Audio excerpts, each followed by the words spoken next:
Alright guys, what is up? It's your boy TRUEDBZ back with another video, and today we got something completely brand new for the channel. So today I have the boys, the homies, Prety and Eldo here. Introduce yourselves. I don't like introducing myself. This review couldn't be peak, bro. No, but all jokes aside, I'm glad to be here. Yeah. Usually... Nah. All I'm gonna say is to you dudes watching this shit when it drops, you do not know how much shit's gonna be cut from this because of this motherfucker Prety right here. Yeah. You don't know how much of this shit's gonna be cut. We'll see if it's me or you. To be honest, Shut the fuck up. To be honest, I might flub up some stuff here, so you know, it'd be like that. Yeah, you're right. Entire part is going to be cut. I might leave it in. Anyway. So today, I got the boys here, and we're going to be doing a squad review of the newest Spider-Man movie, which is Across the Spider-Verse.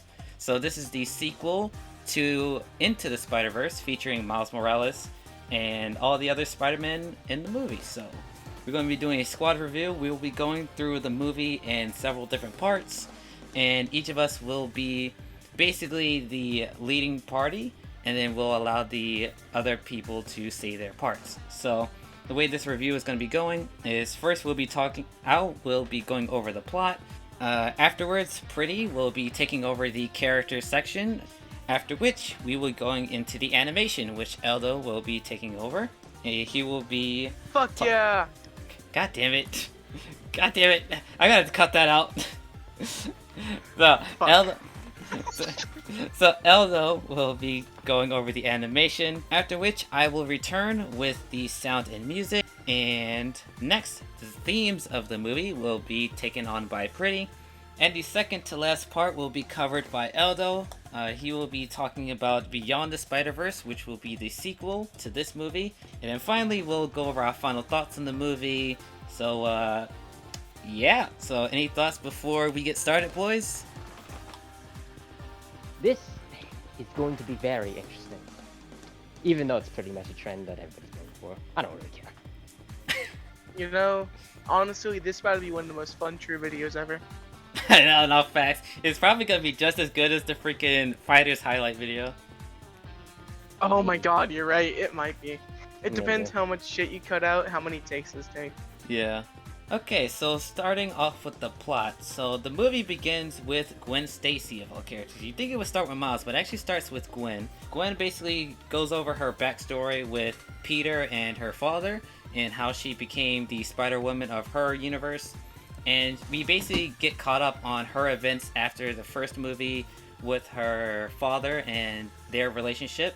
And basically how it all turns out is because she is Spider-Woman, she basically had these powers, and Peter kind of envied her as, like, you know, her best friend, and he wanted to be strong like her.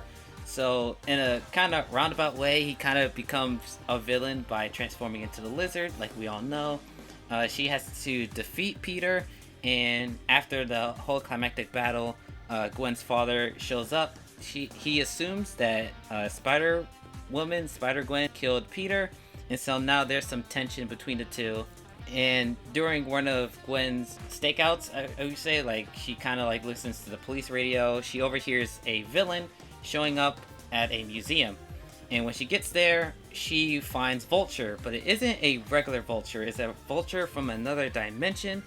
And so she fights the Vulture, and Miguel and Jessica Drew, which is Spider-Man 99 and Spider-Woman from another universe, shows up and helps Gwen out.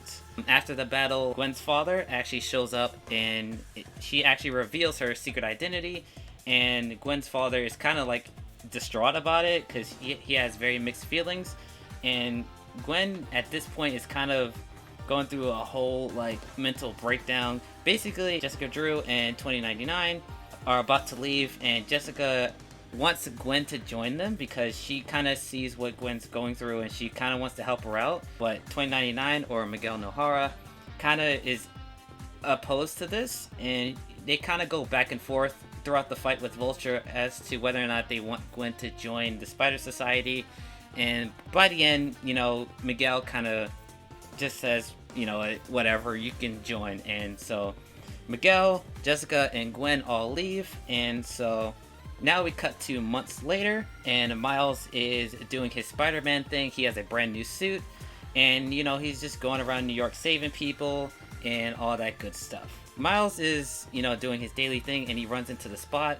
He kind of doesn't take him seriously, and so they have a little scuffle within this little marketplace, and by the end he captures him, leaves him, because he has an appointment with his parents and a counselor.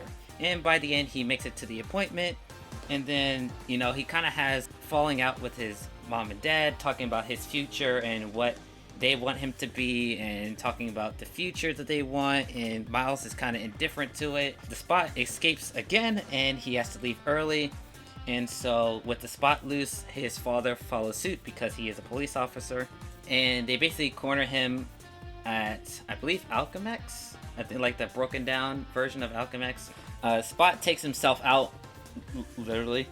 Later on that day, his father is celebrating him becoming captain.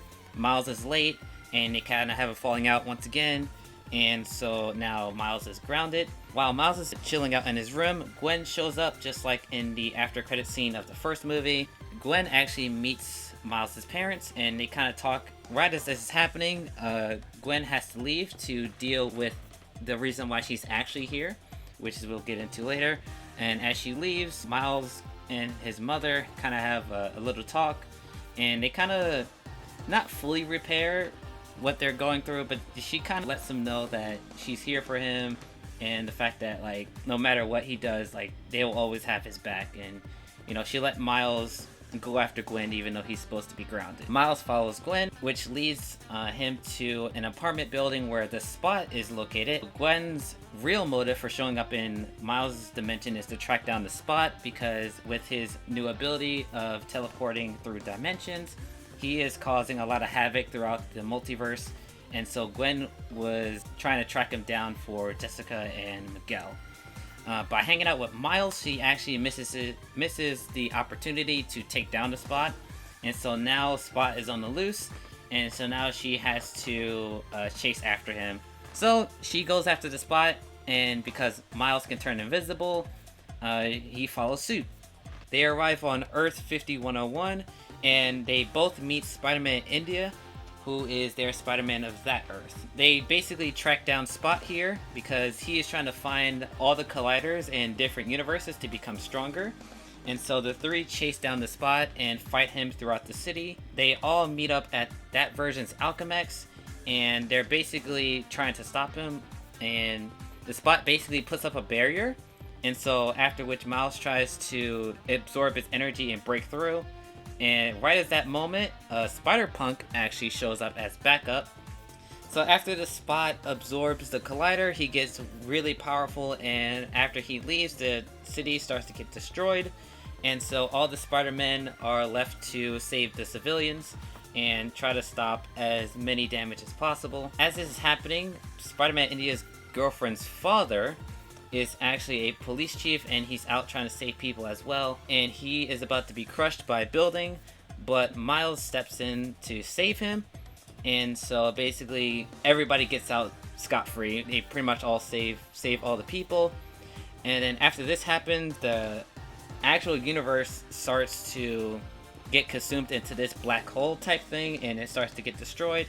After which, Jessica Drew and her emergency crew with different Spider-Men show up to try and contain the black hole glitch thing. After which, all four, Miles, Gwen, Spider-Man India, and Spider-Punk are all called to the Spider Society by Miguel. So once they arrive at the Spider Society, Gwen basically gives Miles a quick little tour about how society works, how things operate here. So after this, Miles finally meets Miguel. Spider-Man 2099 reveals how the Spider-Verse works. So how the Spider-Verse works is that with every Spider-Person that exists within the multiverse, they are all connected in this interconnected web, with the prime points being something called canon events. Canon events are basically plot points in each Spider-Person's life that has to be consistent. So things like Uncle Ben dying for motivation and teaching the spider person that great power comes great responsibility. So after Miguel talks about canon events, Miguel reveals that one of the canon events that must happen for every spider person is that a police captain must die while on the job. And it's revealed, since Miles' dad is becoming a police captain, that he will die within 2 days, and Miles wants to prevent that. But Miguel opposes this by explaining what happens when you disrupt a canon event. So Miguel's backstory is that he went back into another universe where Miguel, or that version's Miguel, had died, and since that was a canon event, because this form of Miguel went back to take over his place, it actually caused that universe to break apart because he wasn't supposed to be there anymore. And so after this event, he pretty much swore to, keep every canon event happen within the multiverse. And so now, since Miles is trying to prevent a canon event from happening, Miguel is trying to stop Miles from saving his father. Miles is trying to leave, and basically all the spider people, or a majority of spider people, show up behind Miguel and basically kind of support him and, keeping the multiverse intact by following these canon events. So we get a lot of different spider people come over to Miguel's side, and they're pretty much all against Miles, telling him that, yeah, this has to happen. We can't break the multiverse. This is something that must be done. And he looks to Gwen and Peter for support, and they're kind of like, yeah, no, bro, this just has to happen.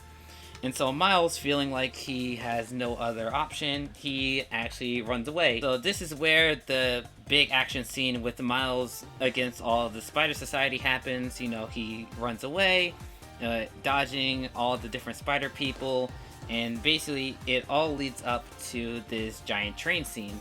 And so basically his plan is to lead all the spider people up this train and trick Miguel and all the spider people into one location so he can escape fighting off Miguel. Miguel actually reveals that Miles is the original anomaly that pretty much kickstarted this whole multiversal shattering thing, and basically he's the core of the problem.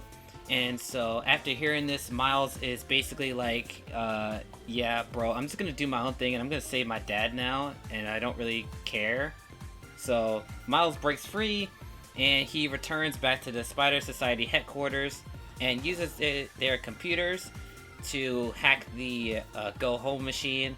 And basically this machine basically tracks down your spider DNA and basically takes you back to the origin of that spider DNA. Miles uses that machine to go back to Earth, and so he is trying to save his father now. In hot pursuit, Miguel and the Spider Society go back to HQ, and while they're trying to figure out a plan, Gwen actually stands up for Miles, and by doing that, Miguel actually kicks her out of the Spider Society and sends her back to her universe. Miles going back to his Earth and trying to find his parents, with Gwen going back to her universe and confronting her father. Spider-Man 2099, Spider-Woman, and Ben Reilly going back to chase after Miles on his Earth. Miles is going after his parents. He finally meets his mom in their apartment. He's basically trying to explain his feelings and just letting it all out. And in the end, he reveals that he is Spider-Man. His mother is confused on who Spider-Man is. And at that point, Miles realizes he made a giant mistake. Meanwhile, this is all happening, Gwen is talking to her father, and they kind of resolve their issues about Gwen being, Spider-Woman, their relationship with Peter, and all that stuff. And by the end, it's revealed that Spider-Punk gave her father a watch so that she can chase after Miles. And while this is happening, Miles is back on his Earth, and Uncle Aaron actually shows up. Miles is very much confused by this. At this point, Miles finally recognizes that he is not on his Earth, due to the fact that when the machine scanned Miles' DNA, it scanned the original spider's DNA, which was from Earth 42, and Miles is not from Earth 42, so it sent him to the wrong universe. So as Miles is realizing this, Uncle Aaron wants Miles to help him out with something, so he leads him to the roof, where he is ambushed by the Prowler. So when Miles wakes up after the attack from the Prowler, Uncle Aaron is there standing there with the Prowler suit, and Miles assumes that Uncle Aaron in this universe is the Prowler, and Uncle Aaron reveals that he is not the Prowler, and so the real one shows up. He takes off his mask, and it's revealed that Miles in this universe, which is Earth 42, is actually the real Prowler. He explains that in this universe, because of his father dying in this universe, he became the Prowler instead of Uncle Aaron. Meanwhile, this is all happening, Gwen uses her gift from Spider-Punk to go on a recruit mission to acquire the original cast of the Into the Spider-Verse crew, which is Peter B. Parker, Spider-Man Noir, Penny Parker, and Spider-Ham, and the addition of Spider-Man India and Spider-Punk to go and rescue Miles on Earth 42. And also Miguel and Jessica are still in Miles' universe. And that's the end of the film, guys! Alright, so the best 3 things and the 3 worst things about the plot. So I will start off. I would say my favorite three things from the plot is, first of all, the final twist with Miles being the Prowler of Earth 42. I feel like that plot point was really, really cool, and honestly, I wasn't expecting it. Like, I really thought that at the end it was gonna be Miles' father who was gonna be the Prowler, but they kind of shot that theory by showing, you know, that he died in this universe. So I was like, oh shit, there's no way they made Miles the Prowler. So I think that was pretty cool. I think my second favorite plot point is the whole concept of canon events. I feel like that it's a really cool idea because the Spider-Man mythos is so rooted in these specific moments for each Spider-Person.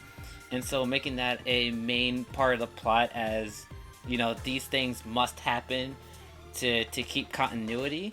It was just an awesome concept. And I feel like the movie did it pretty well to explain it in a way that it feels grand, but it's not to the point where you don't understand it if you don't know anything about comics. So I feel like that was a fantastic plot point. And the final thing I liked about the plot is honestly just Gwen Stacy overall. I think she is probably the character who got the most development in my opinion overall. We'll get into characters a little later, but I just think like her just plot overall is just very well handled, and she really doesn't overtake Miles as the protagonist. They kind of feel side by side, and so, you know, they did a really good job with her whole conflict with her father and stuff like that. So and honestly, I would probably say the only thing I don't like about the plot is probably just the ending. And I like it's kind of hard for me to say that because like when I watched the movie, I knew going in that there was a part 3. So when they ended it where they did, I wasn't disappointed. But I did have a what the fuck moment, and I feel like a lot of people did have that moment, like kind of like what the fuck, like that's where it ends. But you know, I kind of got over it like really fast. I was like, oh yeah, there's a part 3. So you know, it's kind of nitpicky in my opinion, but you know, I feel like I had to talk about it because a lot of people had a problem with the ending. So yeah, I thought I'd mention it here. Prety, you're up. Best 3 things and worst things. Okay, so the best 3 things about this film's plot in particular. Obviously, the main plot thread. I will not say as Miles, but rather Gwen. Her entire plot is something that I really rather appreciate. Afterwards, then we'll go on to Miles and his confrontation with Miguel. And then also his confrontation with Spot. Those are the best 3 things in the film, and the worst 3, or at least I'd say the weakest links, because I can't really tell you that they are actually the worst things in the film, like bad, would be something like Captir story. In general, his story, while it does serve a purpose, and it's something that I'll talk about later, it's kind of weak and shallow. And an aspect that also would kind of be weak in terms of the plot is something that is kind of not resolved here. It would be, besides the ending, the whole debacle of the Spider-Man being all, he has to die, like, you know, not doing anything. I think those three things, along with, you know, counting the ending, are the weakest thing in the film. And it's really gonna depend on what they do next time. For what? Wait, so it was Miguel's plotline? Miguel's plotline is Miguel's plotline. His plotline with Spot and Gwen's plot are the three best things. So basically, the competition that Miguel has with Miles. So basically, Gotcha. the whole motivation. That's good. The Spot and, you know, Miles, the connections they have. That's great. And then Gwen's story, as what I consider to be just the protagonist, is also great. But then the other three I listed, those are the weakest aspects of this film. All right, Eldo. So to start out, the strongest points for me, easily one of my favorite points is, which will be controversial, is the ending. I personally very enjoyed it, and I will touch upon that when it gets to true section of me going on about, you know, the ending before I go on to, about Beyond the Spider-Verse. The second thing me and a lot of other people I watched the movie with talked about was the growth and development of Gwen and Miles' relationship was really fucking good. And the final really good aspect of the movie, and my personal favorite part, was the confrontation of Miles and Miguel. And for weak points, the only major weak point I can think of is also the ending, which, like I said, I'll talk on that when we get there. That's the only major weak point I can think of. Although I do agree with Prety on Spider-Man India's, you know, story within the movie. Yeah, Spider-Man India could have gotten a little bit more. It kind of feels like we were there and then we weren't there, you know? I would like to add on, though, about one of the best things to the plot, even though this is the fourth thing, is, in my opinion, it's got the best opening to any Spider-Man movie. The best opening? I mean, Spider-Man 2's opening is really freaking good, though. I'm gonna have a lot of fun with that. Okay. Oh, I'm about to get cooked. Alright. Okay, so now we're gonna go on to characters, you know, hosted by Prety. So here we go. You got the floor. Miles Morales is the main character of the film, at least for the perspective of most audiences. He was the main character of the previous film, Into the Spider-Verse, and in that film, his story was about the growth into becoming a Spider-Man. It was more so how his journey was to evolve and become someone better, as he had these other mentor figures in his life, people who showed him along the way. In this film, he's experienced, he knows what it's like to be Spider-Man, and he's quite cocky with it. He's quite arrogant with it. He is fully in the attitude. He does not much care about the consequences of what he's doing. He just thinks, we'll get things done easy quick, and that'll be it. It is only later on in the film, when he starts getting confronted by all sorts of things, that he realizes, wait, I can't let it happen like this. And he starts to get humbled. And by the very end, he gets completely humbled as he loses it all.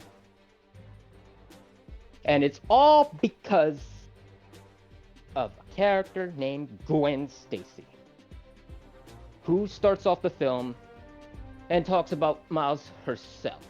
That is the perspective this film takes place for. Instead of it being more of Miles' film as a character-driven story, I mentioned earlier, this is Gwen's story. This is something that, if you watch it from her perspective, you'll really get to see the character development as it continues along. As mentioned along in the plot in particular, we start with her, and then we end with her.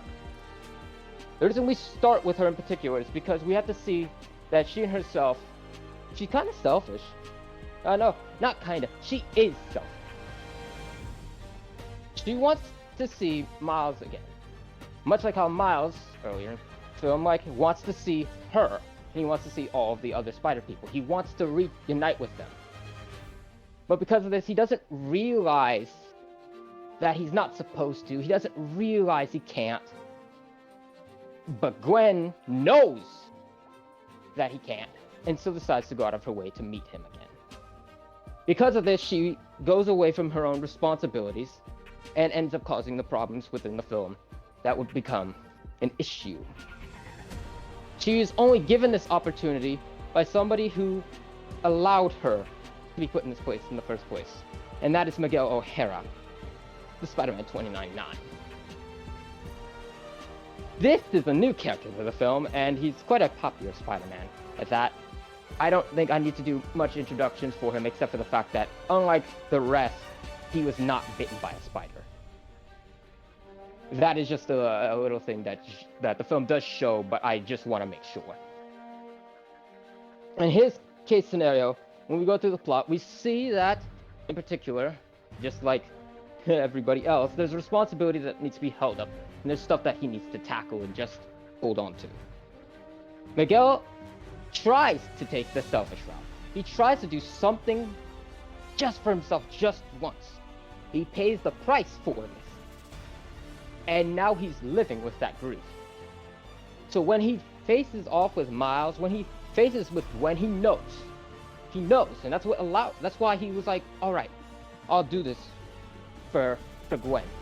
Although it is also significantly decided by Spider-Woman, otherwise known as Jessica Drew, who appears along with him at the start of the film. Because of this, they're able to actually bring Gwen along, which ends up becoming the biggest mistake in the film, because that's what causes everything to go awry. But it's also because of this that gives us a better introspective into Miguel as a character. Just like the rest, he's not really a villain. He's not, truly an antagonist. Well, I can't say he's not truly an antagonist, because he does go against the protagonist's viewpoint, even if he's not a villain. I would say it like this, to put each of these characters in a little pile together, before I go on to the next few. Because these four, I can't really say all of them are the most important, but in terms of this little segment, they matter so much into why things play out the way they do. For instance, I already mentioned before, Miles and Gwen both share this connection because they want to see the other Spider people. They want to see each other. They want to meet each other.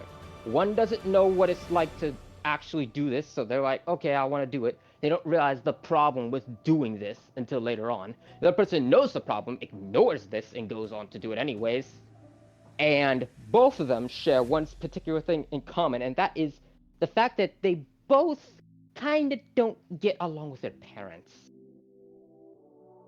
Gwen actively at the start of the film, like mentioned, she has to reveal her identity, and she runs away from her problems. In this action, she ends up doing the same thing for Miles, who is going through a very similar situation. But Miles is actually thinking about doing what she did and confronting the issues, and then she's going on to say, don't do this. You will regret it. And he never gets the chance to. And that comes to bite him later on.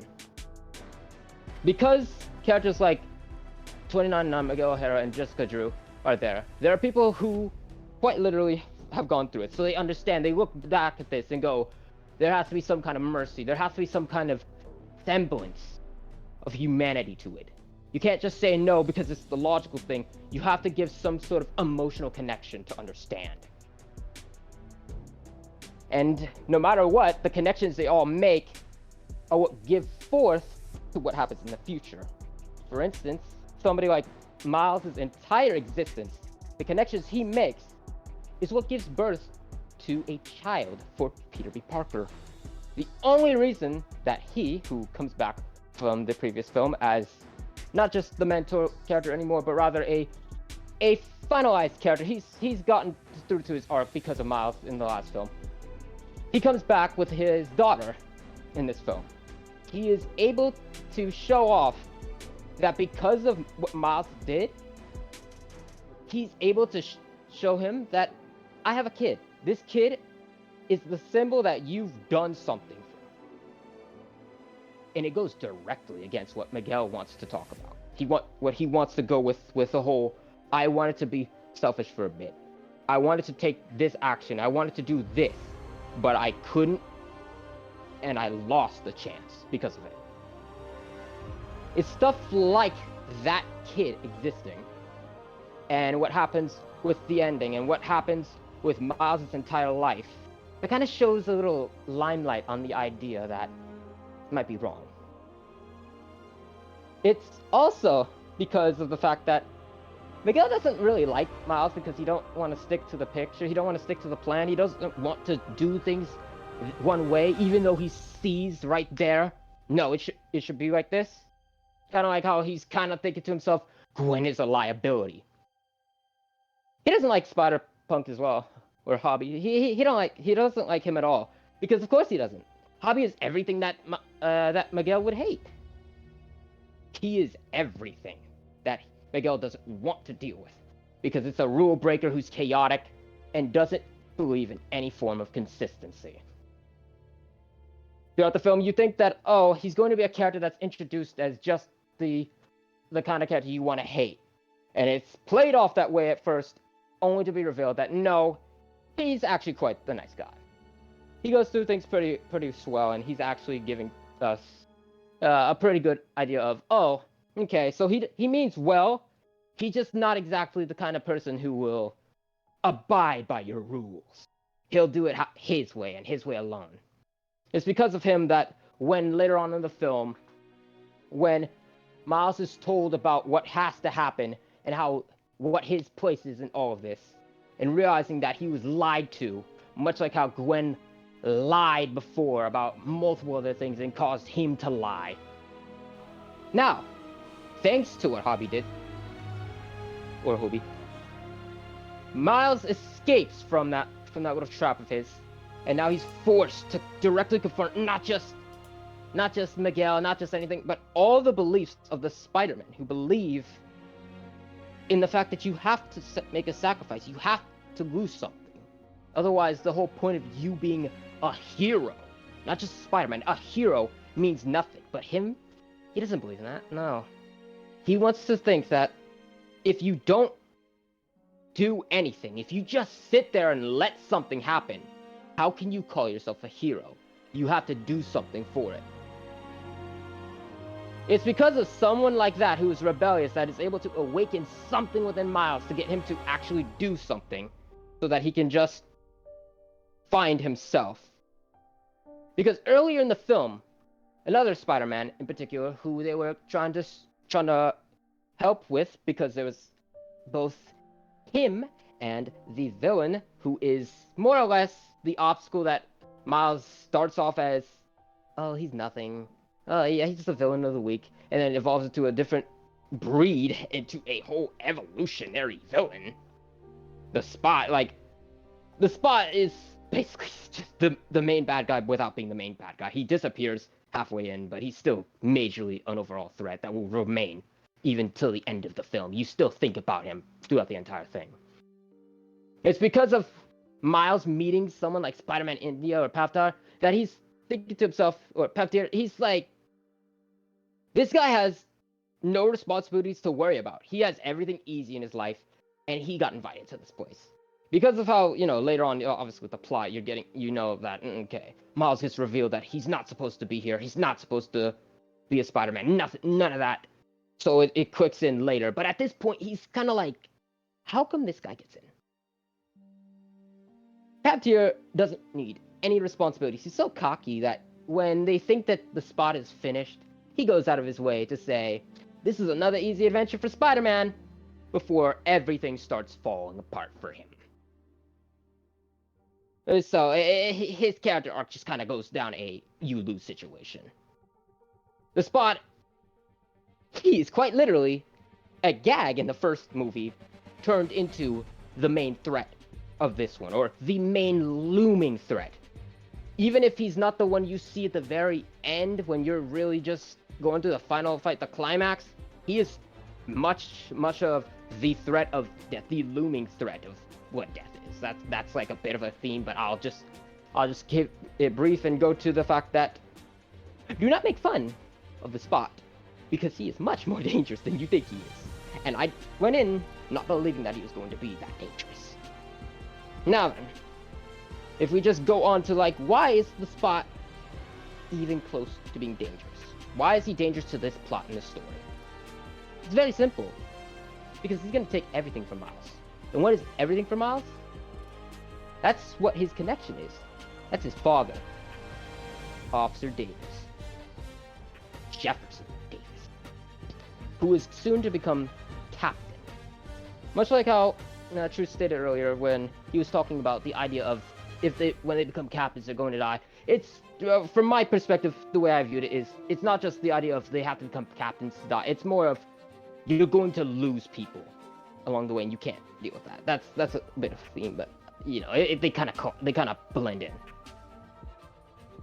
Personally, I love him because after the first film, with his whole development with Miles there, he was able to, well, bring something together. In this film, you really do feel like you want to see him connect. One of the most touching moments in this film, for me as a viewer, is when he's at the party and he starts talking about how everything he does is for Miles. The reason he does any of this at all is for his son. Even though his son isn't there and is basically not doing his responsibilities and is getting caught up in other things. He's doing his Spider-Man thing. So he's hanging out, doing all this other stuff. He's avoiding the things that keep him who he is. And this causes problems for him with his family, especially from his mother's perspective. Now, this might be a bit weird, but I really want to go into Miles' mom, Rio Morales. I really want to go into this because, you know, in of itself,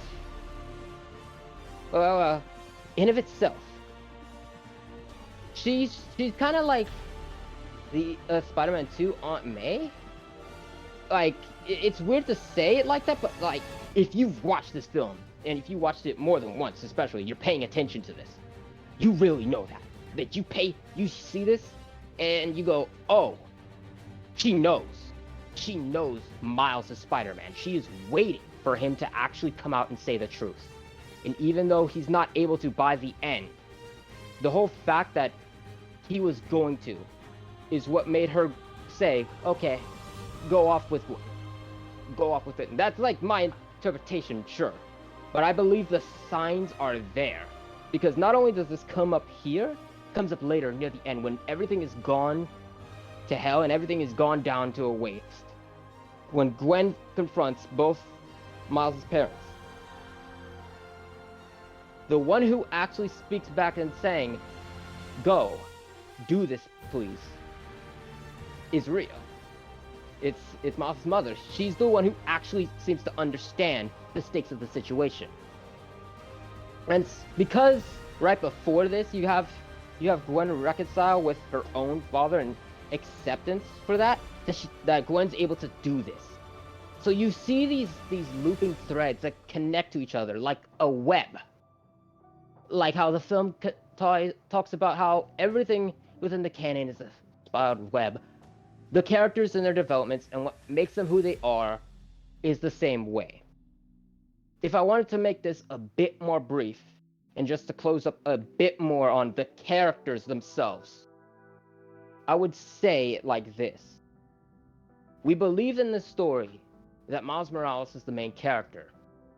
But besides the fact that I say that Gwen Stacy is the main character, I believe that if you wanted to look at it at a bigger scope, the entire idea of what it means to be a hero is truly what takes this story up, and what is the protagonist of sorts for this film. So with that being said, what do y'all think is like the 3 best and worst characters? So I think I'll go off with letting y'all do that first before me. So on the topic of the 3 best and worst characters, my personal favorite in the whole movie was Miles. I really liked his development and where it went within both of the movies.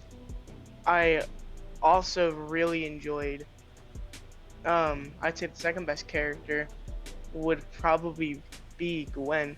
Because before Gwen, I liked her in the first movie, but like Prety had touched upon, this shit was practically her movie.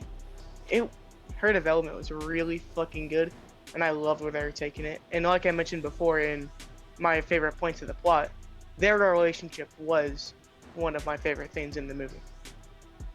And for my final favorite character, I'm honestly gonna give it to the Spot. He was, they made fun of him in the beginning. They called him a joke villain, a villain of the week. But he really fucking, at least to me, made himself a threatening antagonist the more I went on with getting the Alchemex colliders absorbed, becoming more powerful, and basically telling Miles, yeah, I'm gonna fuck your life over. Your shit is gonna be fucked, 100%. But before I get on to worst characters, I do want to get a couple other characters I really liked and that was Miguel and 2099. Or, what the fuck? Am I an idiot?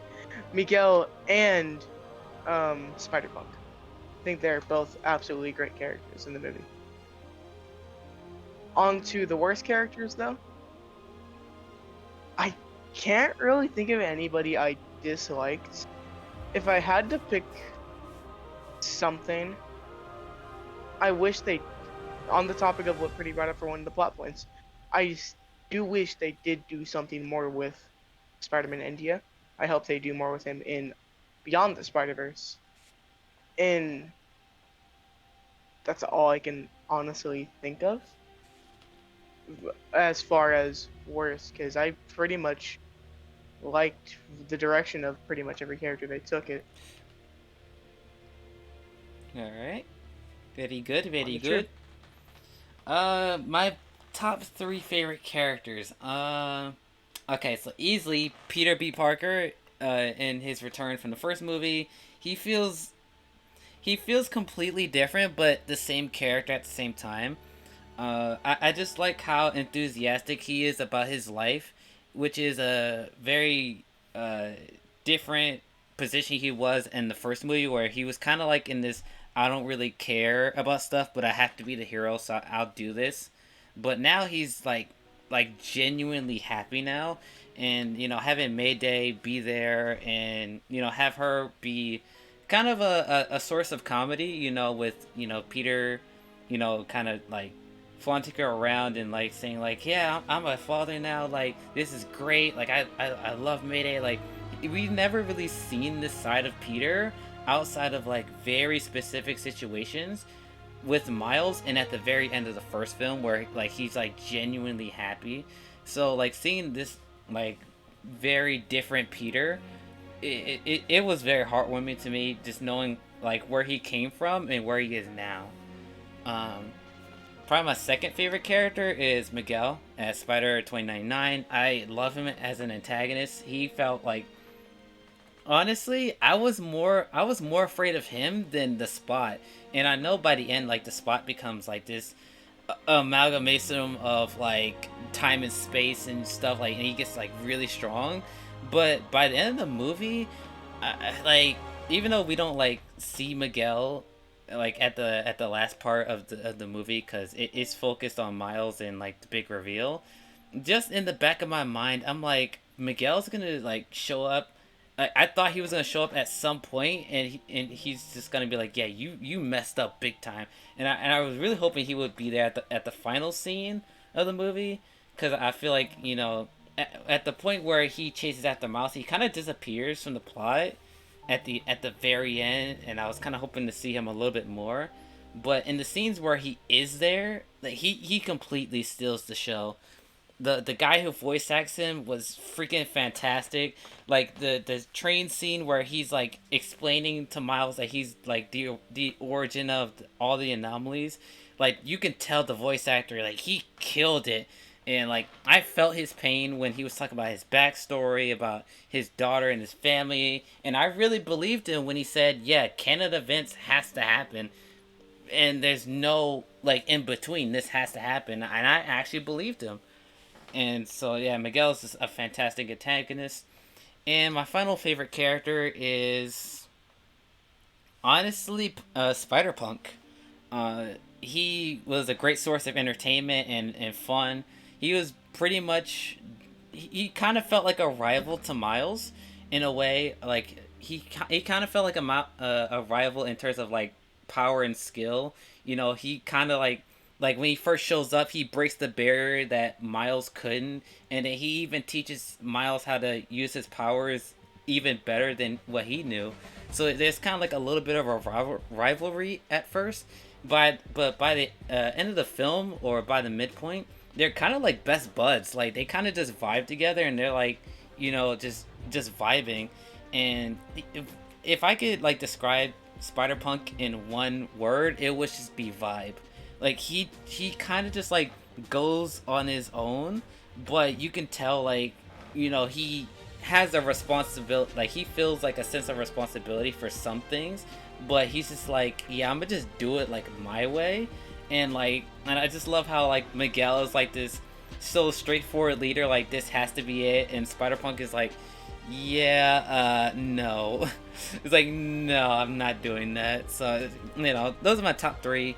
And then for the worst character, like Eldo said, I can't really say there was a bad character in this movie. I think pretty much everybody in this film brought their A game. But if I had to say one character that I liked the least, I'd probably say, honestly, Spider-Man India, probably. I feel like his dimension and his whole plot point pretty much served everybody else but him. Cause like he doesn't really like grow from the situation. Kind of like what Prety said earlier. Like he kind of like very cocky, and it's kind of like, yeah, I'm the superhero. You know, everything's going great. And I really hope they expand upon it in the sequel, where he kind of talks about like the aftermath of his universe, you know, getting, well, not getting destroyed, but, you know, in this situation, and he kind of reflects upon that. It's like, dang, I should be taking this a lot more seriously. So if I had to say any character that was my least favorite, it would be Spider-Man India, but it's kind of, at that point, it's nitpicking, honestly. So those are my characters. Alright, on to mine. See, y'all... Sorry. The way he hit that, bro, was like about to hit his like y'all can be shit eating a potato chip. Yeah. Alright. So on to what I gotta say. Like, y'all, I'm pretty sure I can't really say worst characters. Like, there's weak links, but I can't really put him to 3. Like, you know, if I was to say it's Spider-Man India, yeah, because, you know, he represents just immaturity, and that's basically all he's supposed to represent. It's like, I'd rather say just the characters I believe are my favorites. Now, I could go and say everyone, but I think the ones that resonate with me the most is like how I was talking about earlier. Jefferson Davis, and then, you know, Morales are 2. Those two are one of those two are 2. Like, without question to me, without the family dynamic in this film, it would not hit as hard. It would not be as good as it is. So, with number 3, though, it's like, I guess I could just say Miles, because the entire family, that family in of itself, is important. It matters. And it matters so much that everything that they do is what keeps you into this film. Everybody else, they're great. Yeah, it's all great. But if these 3 were not in this film, this film wouldn't be it. It just would not be it. I mean, one of them is quite literally the lead, so yeah. It just is based on what you see in this plot, for what you're looking for the characters. For me, it was just to see that connection of humanity because I believe that's the strongest aspect for a hero. And so the family being my best three, and the three I only want to talk about. Not because I don't think there isn't any negatives to the characters in this film or anything like that. Because I just don't want to leave a little negative note after I say that. Like, I already said Spider-Man India, but it's like, I'll just leave it on. Yes, I love these three, and these are my favorite three of the film. So, moving on. Next up is animation. Eldo, you got the floor, buddy. Alright. So, True wanted me to touch upon the animation, art styles, and all of the likes for the movie. And honestly, I'm just gonna quote the friend I saw the movie with after we finished seeing it when we were in the car going home. He would watch it again without audio because he thought the animation was just that fucking good. And I want to start off with the universe styles.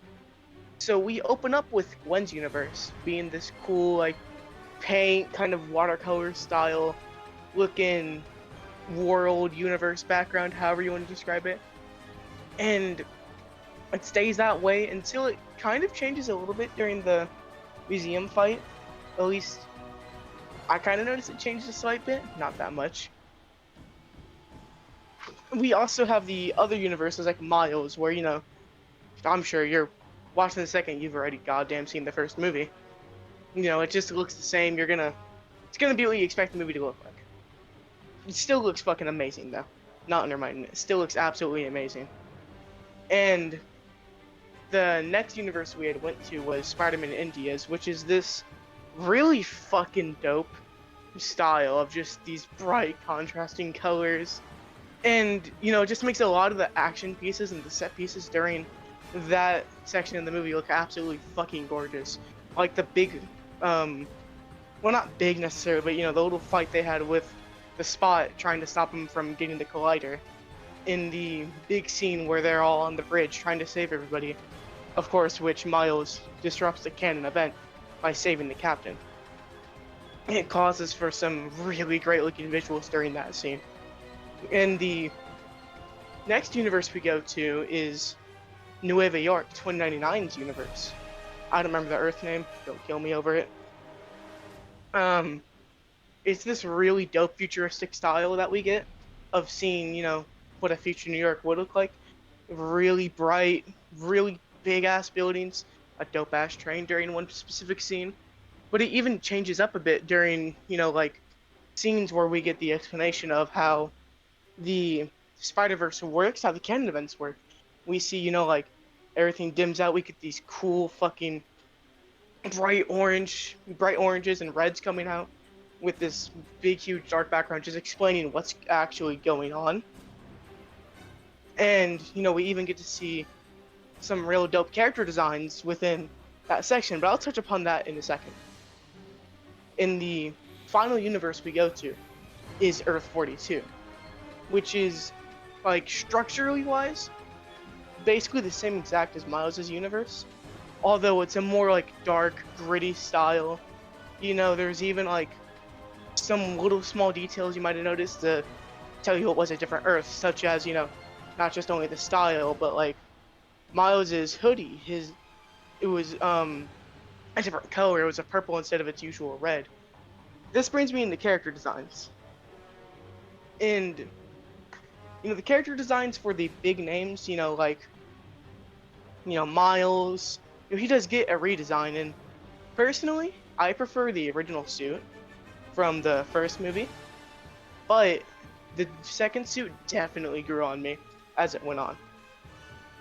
You know, Gwen's design is pretty much untouched, but they do like some nice little touches with it. Like, you see some scenes with her, you know, wearing her hood but not her mask. So we get to our first, like, new spider we see in the movie, even though we do see Miguel and Jess earlier. But I'm going to talk about India first. You know, he's been a big conversation on this review.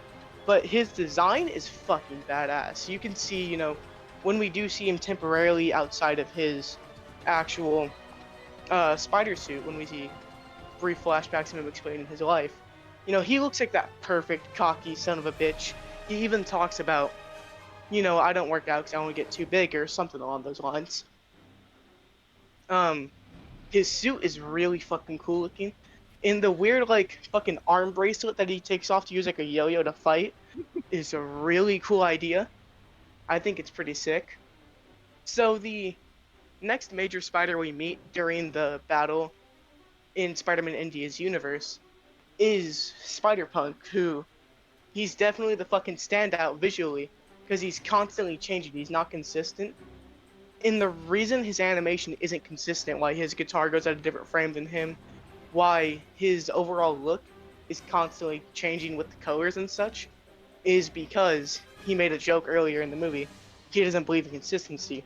Which I think small little details like that are fucking godly. But on to Miguel O'Hara. You know, personally, the Spider-Man 2099 outfit has always been one of my favorite Spider-Man designs ever. Even though I didn't know much about the character before the movie. I just knew, oh shit, he's cool Spider-Man from the future. Pretty dope. Hell, before this review, I didn't even really know he wasn't bitten by a spider before the movie. But, you know, his design has this cool, menacing look to it. You know, in the beginning of the movie, we see him almost use his teeth during the fight against the Vulture. We see during action, his webs are his fucking, claws and shit on his arm. And a really cool design choice, this is not a character design thing, just an overall design thing, is since, you know, he made the watches, they're more, whenever you see the portals open, more into his style, rather than, you know, being in the style of any other character, since he made the watches. Or his assistant, or whoever made them. Somebody from his universe. And Jessica Drew, I know this is going to be a hot take, probably. I don't know. Drew's pissed because I just said hot take. I honestly prefer her Spider-Verse redesign than the original Jessica Drew's design. I think her redesign is really fucking sick. I love overall how it looks. I love what they do with her in action, with her using a motorcycle and using, like, the webs coming out of her fingers. I think that shit's really cool. And the next character design I will get on is the Spot. Even though we see him earlier than some of these other characters. The Spot, you know, it's a simple design. He's just a fucking all-white character with black spots all over him. It's simple, but seeing him, like, you know, generate the other spots by taking them off his body or just summon them is really fucking cool. And something that I forgot to touch upon that I do want to now is I remember watching the movie for the first time, and when he literally kicked his own ass into himself being inside his body or his universe or whatever the fuck, that whole area of just him being in there looked absolutely fucking stunning to me.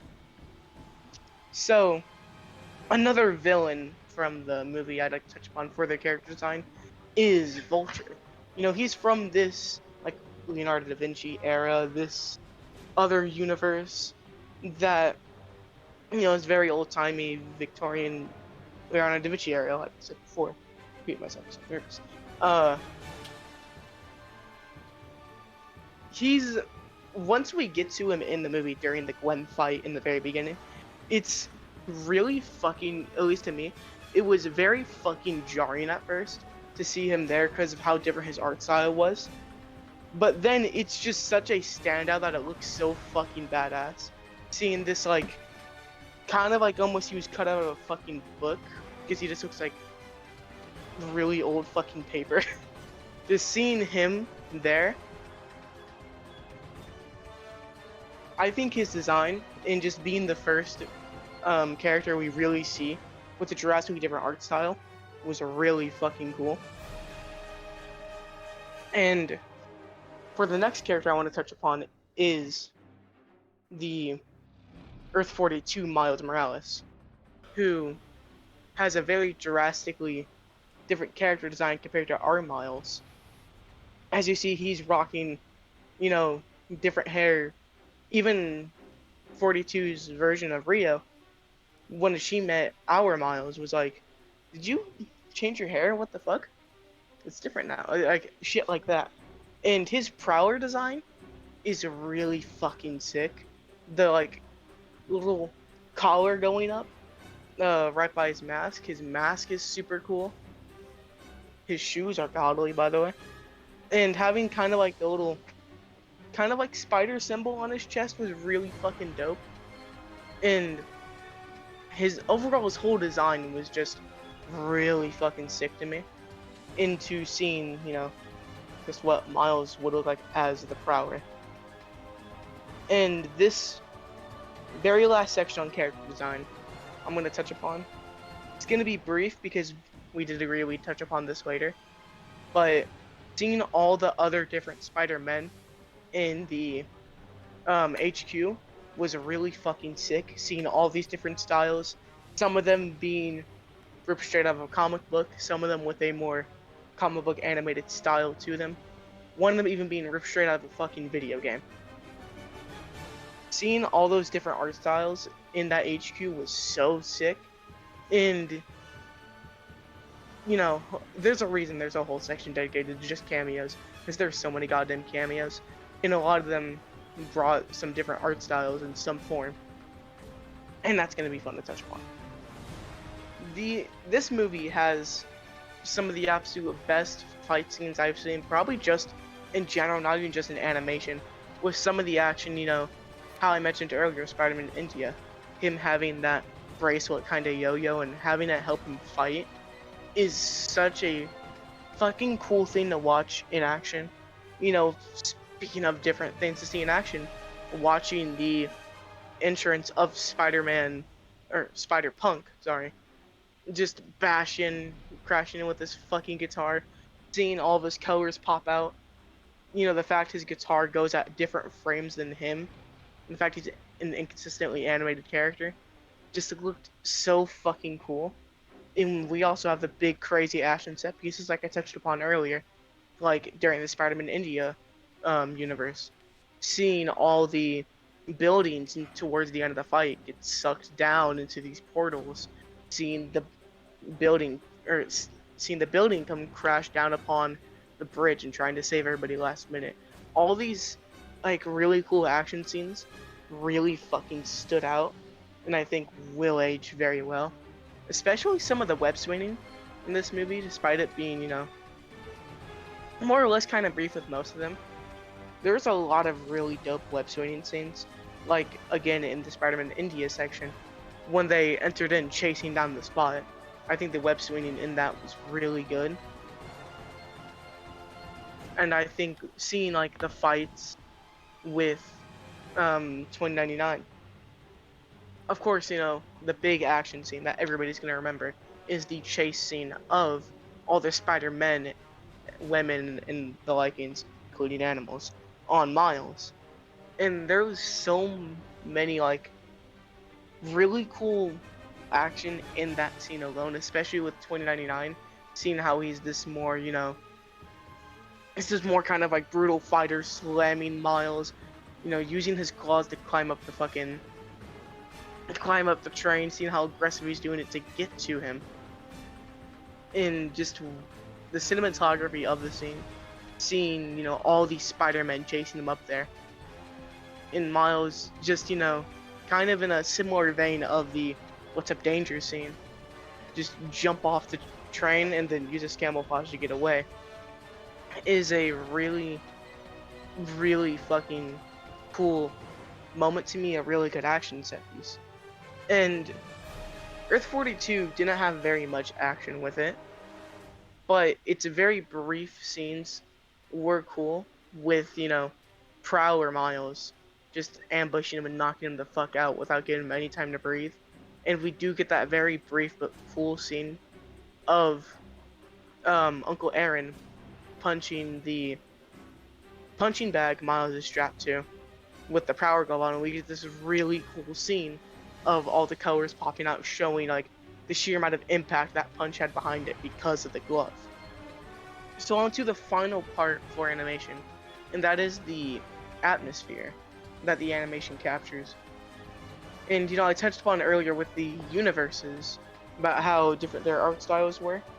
And something with Gwen's universe, especially towards the end of the movie, when we return, is how the background and animation and art style of the universe like slightly changes with, you know, the emotions being conveyed. You know, it's her suit colors for most of it, but you know, like during the scene where her and her father have their conversation and make up and all that, you know, you see a big kind of increase in pink to convey the emotion going on during the scene, to convey the atmosphere of it. With Earth 42, as another example, we have this more, as I mentioned earlier with that one as well, this more gritty style, more, you know, kind of dark color scheme. And it's kind of like to sort of represent, you know, this is Miles, he's everything, he's really trying to, you know, fix this shit, and he doesn't even know he's in the wrong universe. And it's conveying that tone of the story at that point being a bit more darker, way darker, I should say. On to the 3 best and worst aspects of the animation in all of our opinions. I'm gonna give it to Prety first. So, best thing about this film, there is a very amount of animation styles here. This is more than just like even the first film. Well, the first film had like a couple of different animation styles. It was to the point where you can even argue, and this is something that I noticed later on, some details are so prevalent that stuff like Penny's animation is literally an anime character if they were, you know, done in dub, where their lines and their lip flaps do not match the English dub, but they match the Japanese dub.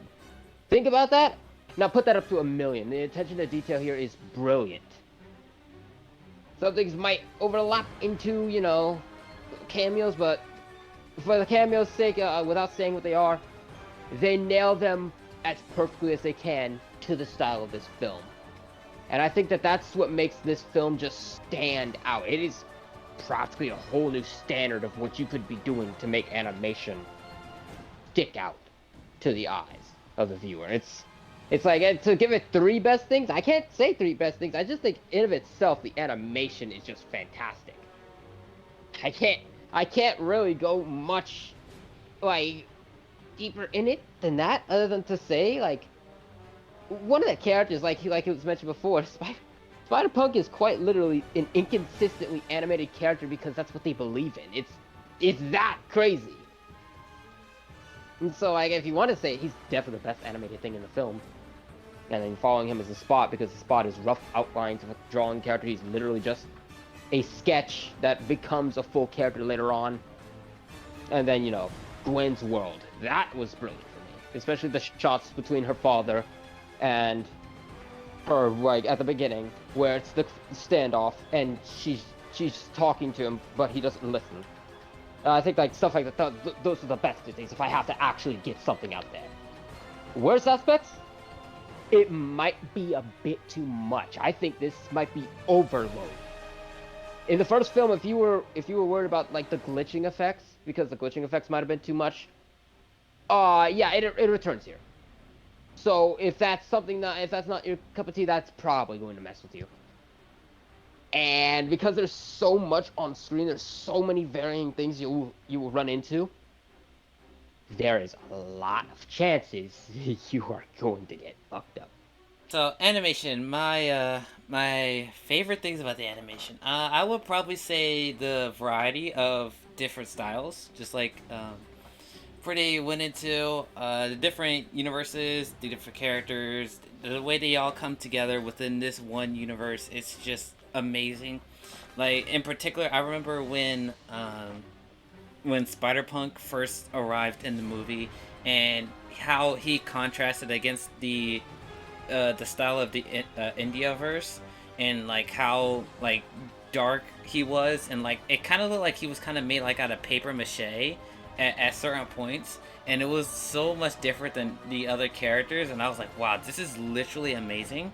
And in particular, Spider-Punk just throughout this movie just stands out, but it never feels like it's jarring, because, you know, this is a multiverse movie where like there are different incarnations of spider people, so you kind of like just like expect stuff like that, but like it's just awesome. Like just oh god, I'm literally gushing over the animation. Like there's so many things to talk about, and like I just don't have the time. But just the variety is just amazing.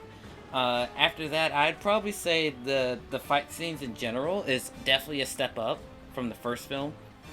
I wouldn't say there were any bad fights in the first film, but if you watch these movies back to back, like the first fight in Gwen's dimension with the Vulture and Miguel and Jessica, it honestly feels like a climax style fight. Like they go hard for every single fight scene, and each one feels like it could be its own climax. Like they do not hold back when it comes to the action, and it's really amazing how well that they can animate multiple different spider people and combining their abilities together without them all feeling like, oh, this one shoots webs here and then this one shoots webs there. Like they all bring their own unique fighting style to the table, and it really shows their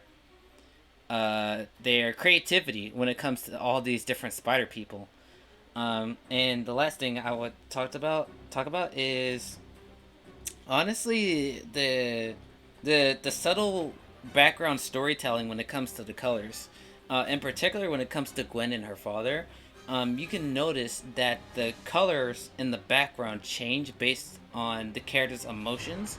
Like when, in particular, the final scene when they're talking to each other, behind Gwen, it's this very like dark bluish color because she's like really sad and she's trying to like pour her heart out to her father.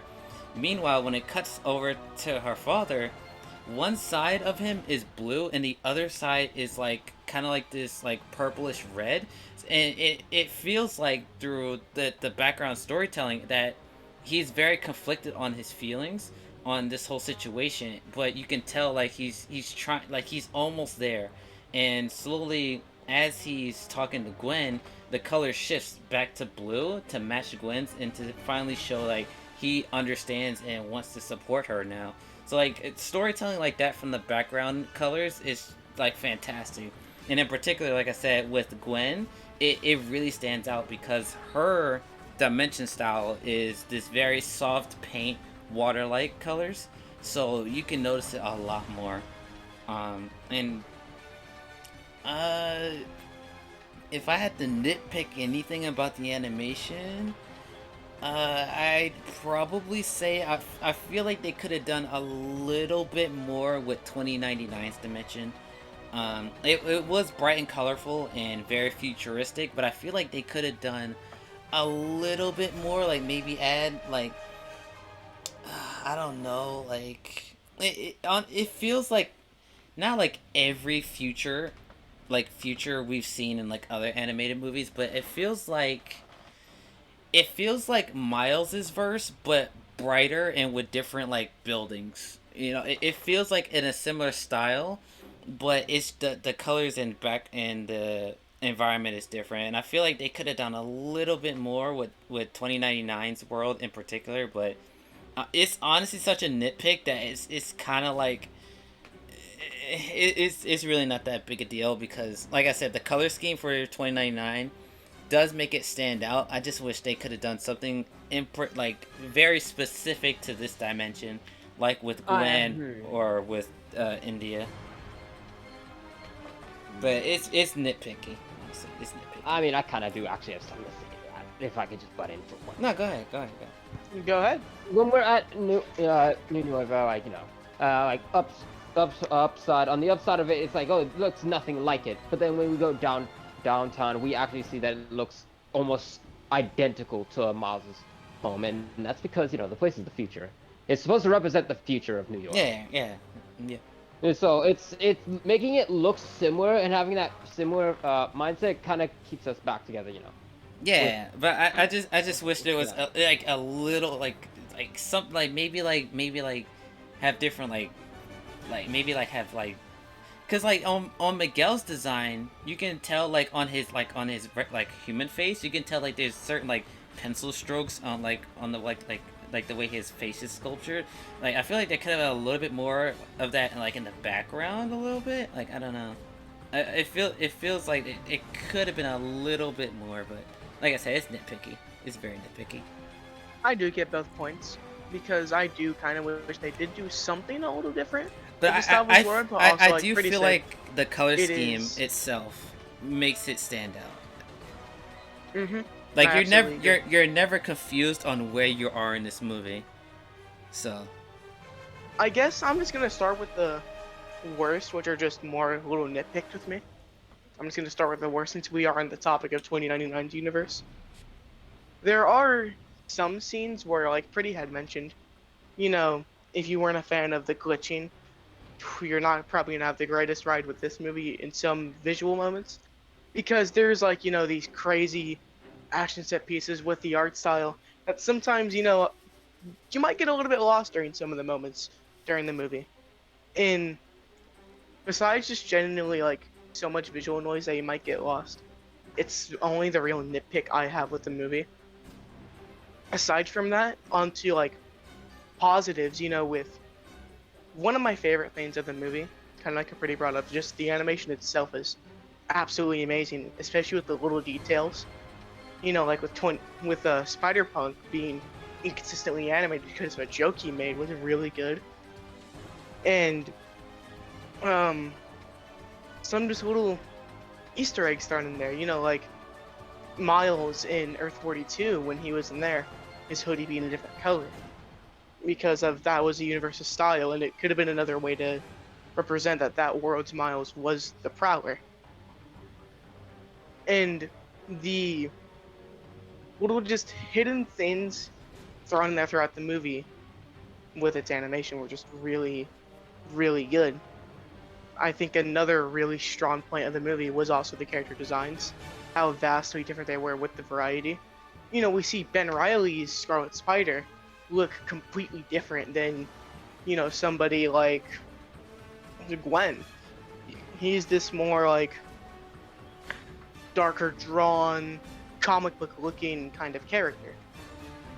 It almost looks like he came out of like kind of a late, kind of like a early 2000s, late 90s kind of superhero show, with the way he was drawn, being more buff, a bit more darker shading.